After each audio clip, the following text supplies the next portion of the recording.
Hi everyone, Flaming Footy here and welcome back to another review on the channel. And today guys, we are going to be continuing our 3-game match reviews for the AFL 2022 season. So in today's video, we have got all the Saturday action from round number 5 of the AFL 2022 season. Now, happy Easter to everyone that's watching this on Easter Day. Of course, this is uploaded on Easter Sunday, the day after these games have been played. We have 3 absolute crackers, 3 very important games as well to see where these teams are at.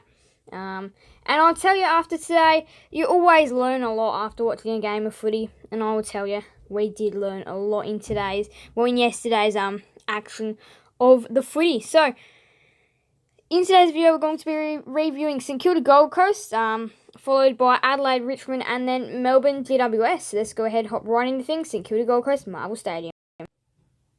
Well, there is definitely one thing for sure. The Saints are on a streak right now. They are looking like one of the best teams in the competition right now. After their sloppy round 1 loss to Collingwood, they have fixed it up and won their last 4 from 4. So they are going fantastic.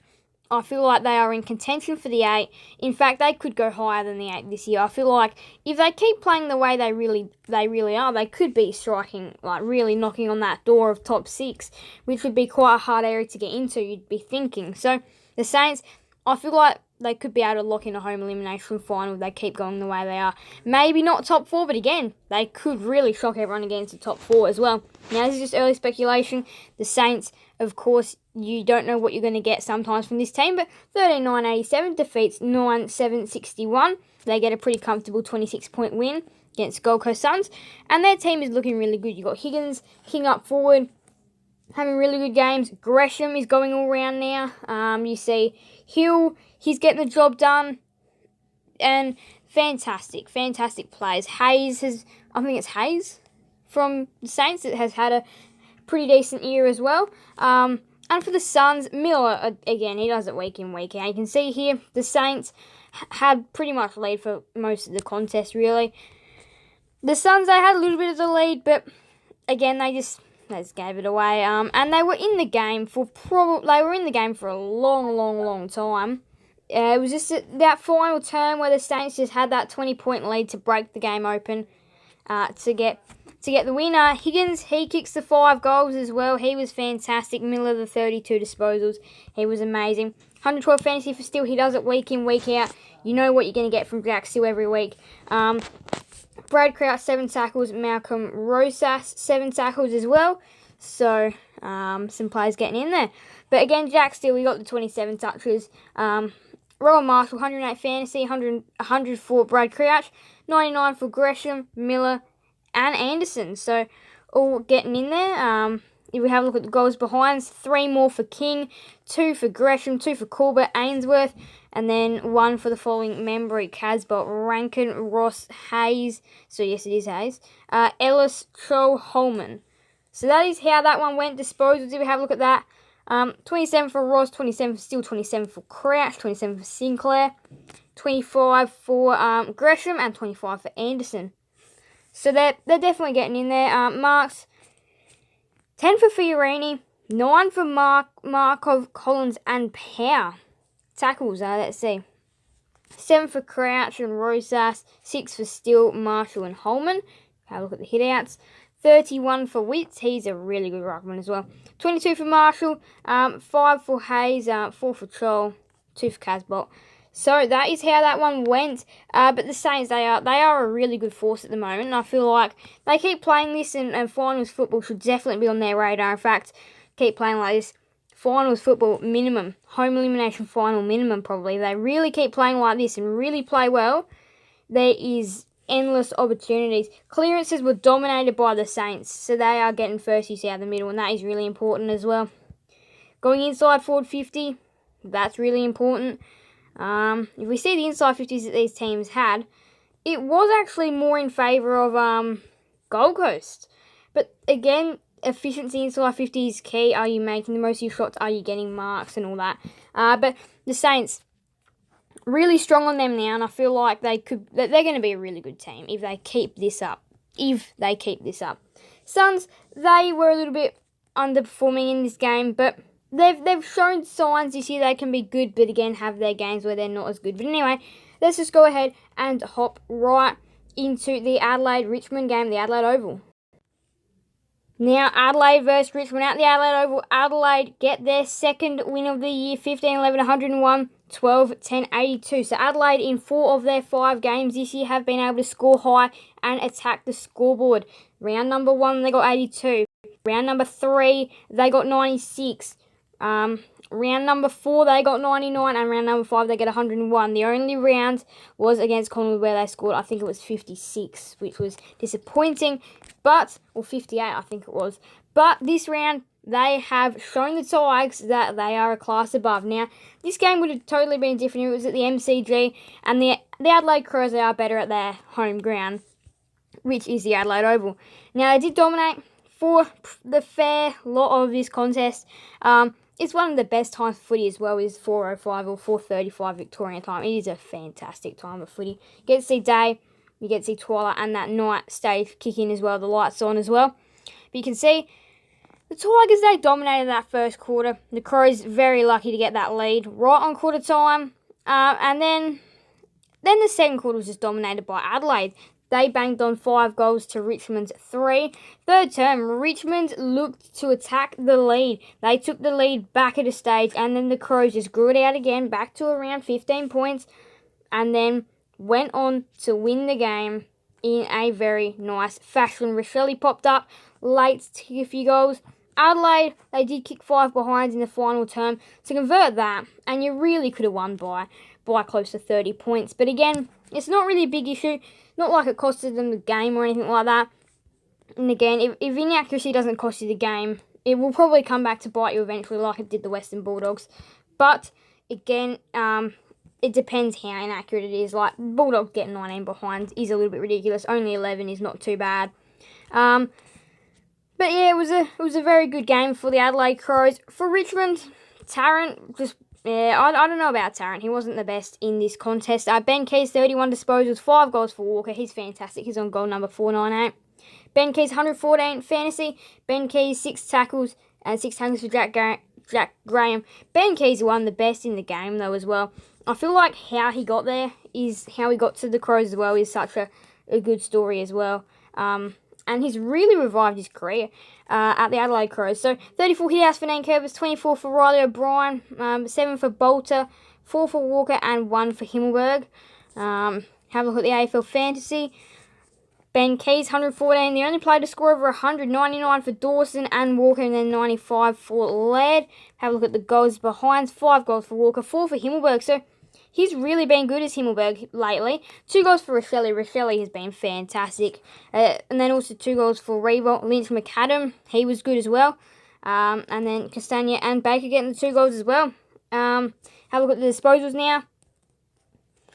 28 for Brody Smith, 27 for Prestia, 26 for Laird, 26 for Crouch, 24 for Dawson and Cochrane and Ross.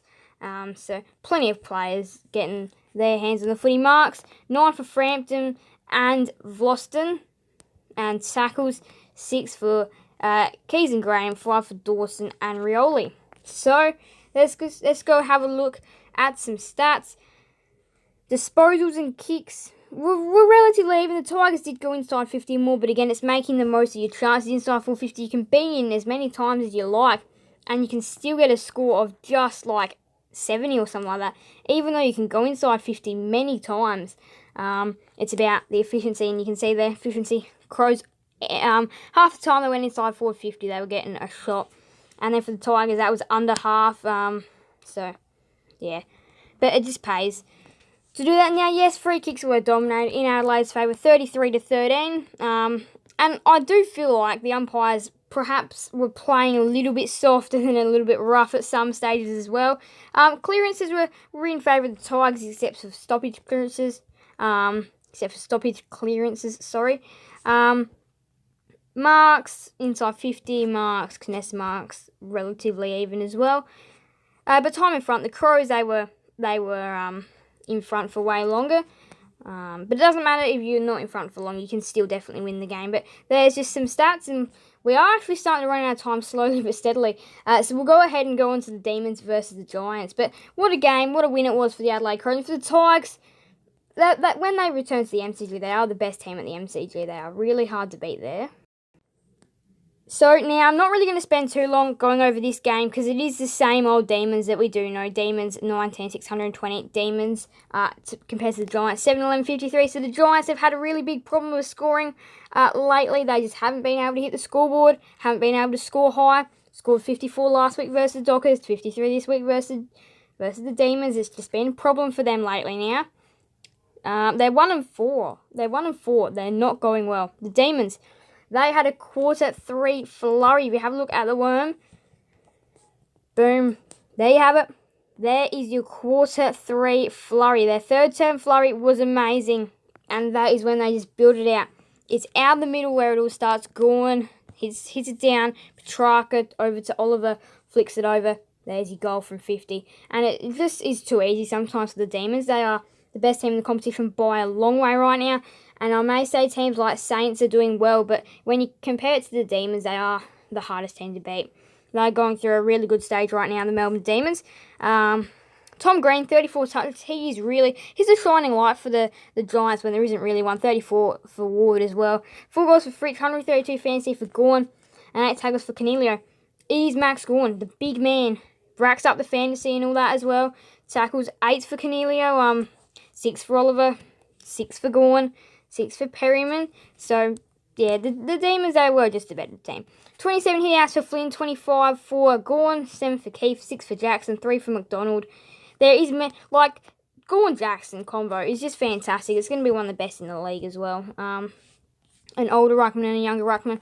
Gorn-Petrarca, 132 fantasy for Gorn, 115 for Petrarca, 115 for Ward, 111 for Oliver, and then the 102 for Green, 101 for Whitfield, and the 98 for May and Canelio. 4 goals for Fritz, 3 for Pickett, 2 for Petrarca, 2 for Gorn. Gorn bobs up anywhere to help out his team. That's a good ruckman that does that as well.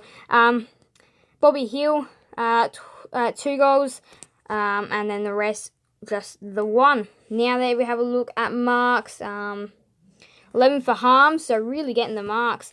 And then 33 for Kelly. So the top 3 leading ball getters on the ground were the Giants. But then 31 for Oliver, 30 for Petrarca. They do it week in, week out. Hit-outs, oh yeah, we've already been to the hit-outs. So we'll just go and have a look at some team stats. But this wasn't a good night for the Giants. You could always tell, up against the Demons, it was just going to be a hard one to beat. Free kicks even in their favour. Clearances were relatively even, in fact, in favour of the Giants, though. Hit-outs locked at 34 apiece. And I don't really think there's anything else. The Demons were getting more marks, more set shots. The Giants led for 1 minute, which was that opening minute when they scored the first behind. But the Demons, accurate. And 4 rush behinds, which means the Demons are happy to just rush it over if they need to, which is really good. Get the restart. And yeah, they were just a better team. So anyway, we're gonna go and have a look at the ladder and outro. I know I didn't spend as much on this game. There wasn't really a need to. The Demons, they are looking so good. The Giants, they've got problems. They've got real problems at their footy club right now. So 3 games left in the round. Carlton versus Port Adelaide, big one for today.